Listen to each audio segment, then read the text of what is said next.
Hello, third grade, and welcome to Writer's Workshop. We've been looking at personal narratives where you are the main character in this true story. We've looked at a couple different parts. We looked at the lead, which introduces the writing and gets the reader's attention using sound, questions, action, and dialogue. We looked at how dialogue was what a character is saying and how to punctuate it using our 4 steps. We looked at using juicy words to help our writing become more interesting.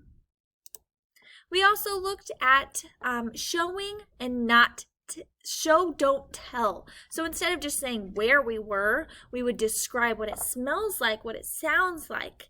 We could also describe our feelings. So if we were hot, we could describe what was happening to our body. Was sweat dripping off? Was our clothes sticking to our body? To give our reader even more detail. Now today we're going to look at a part of writing called transitions. Transitions help readers understand the sequence of a story. We're going to look at them, but first let's go through an example. We're going to read A Chilly Surprise. "Molly, Molly, come look, hurry," called my sister Kate. She was standing in the doorway of the bedroom. I blinked open my eyes and gave a big stretch. We were staying at my grandma's house in Michigan for winter break, and my sister had been waking me up early each morning. I got out of bed and curiously followed her to the row of windows that lined in the living room.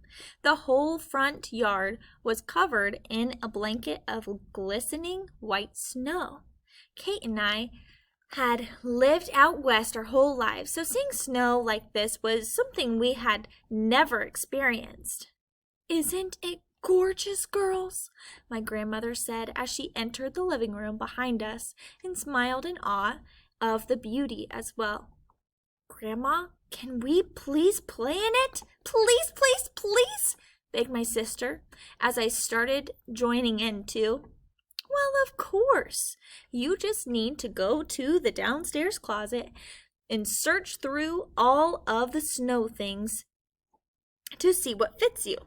You girls are going to need gloves, coats, snow boots, and some warm hats," replied Grandma. After we had found the perfect clothes that would keep us warm and dry in the chilly snow, we were ready to play. We burst out of the front door excitedly. "This is the best!" yelled Katie. First, we began building a snowman. We rolled the packet down the giant ball of snow. We began working on making the second ball to go on top. But we quickly grew tired. We decided to throw snowballs at each other instead. Next, we made snow angels by laying on our backs and spreading out our hands and feet.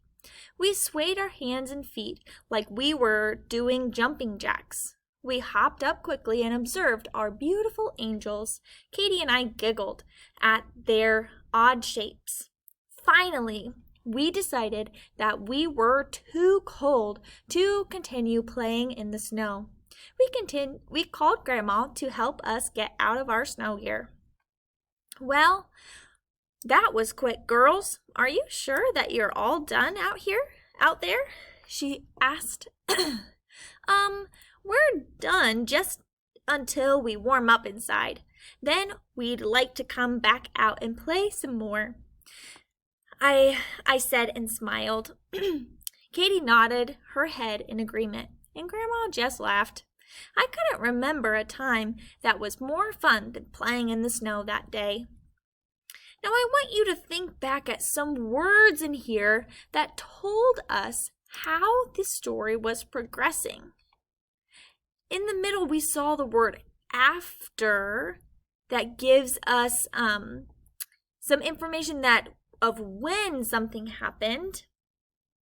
We also see the transition word first in here, next, and finally. Some transition words helps the reader understand the order of the story.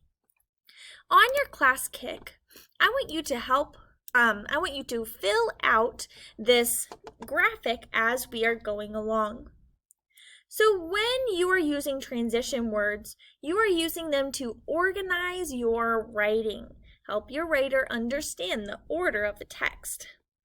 Some words you can use to describe the start of something. It's not always going to be the start of your story, but it might be the start of playing outside or the start of a new activity. You could use words like first of all, in the beginning, or to begin with. Those are transition words. Whenever we use transition words, we typically put a comma after the transition word. So we would put first, comma. We see that in some of these paragraphs. The transition word and then a comma. Some words that might mean we're continuing, or they're still talking about it, or they're still playing outside, could be something like next, then, later, after. Go ahead and fill all of these out in your class kick. Or some transition words to show that it was the end of something. We can say finally, in the end, lastly, or last. Now, transition words are normally at the top of a paragraph, telling the reader what the rest of the paragraph will be about. So maybe first, we played outside. Later, we made a snowman. Finally, we came inside to warm up. So it sequences, it tells the reader the order of the story. After you have filled this out, you are done with your writer's workshop for today.